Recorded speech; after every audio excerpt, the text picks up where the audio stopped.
some noise, Columbus! Yeah! That's what I'm talking about.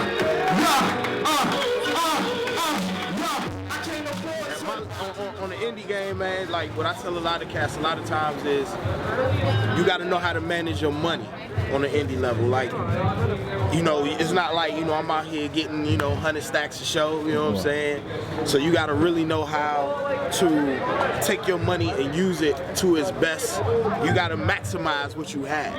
And that means you got to cut corners on some of the luxuries, you know what I'm saying? So I think that's something that a lot of cats are like, man, I want to stay in a 5-star hotel. I want to get the super laid out people mover. I want to, you know, eat at the best restaurants. And then you look and be like, yo, where my show money at? Nigga, you spent it on everything you just wanted, right?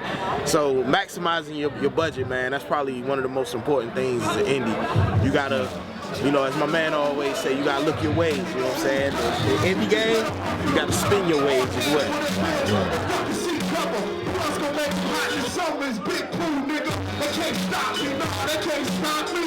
They keep trying, keep saying I'm my go-to promote, I really don't have a go-to, like, because it's constantly changing, you know what I'm saying? Like now, I believe now you gotta have like a combination of promotional tools. Like you definitely gotta do social networking, and you gotta actually be involved on your social networks. You can't just, you know, I got a little automation that I do where I be advertising shit, but I actually get involved. I talk to people, and they love it. You know, they like to feel like, you know, they can connect to who you are, and they like to know that you're personable.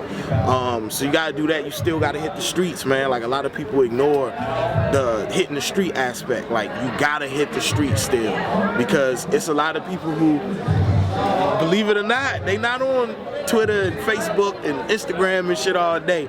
So they still get their information the old school way. But I always believe it's since the first day one to day none, the biggest, most effective promotional tool will always be word of mouth, man. Like, it takes you in order for me to happen. That no matter how big you are, how small you are, word of mouth. Like, you gotta be willing to pass on, you know, the goodness to your fellow friends. So word of mouth is probably still the #1 promotional tool, especially at this level. That's what's up. That's what's up.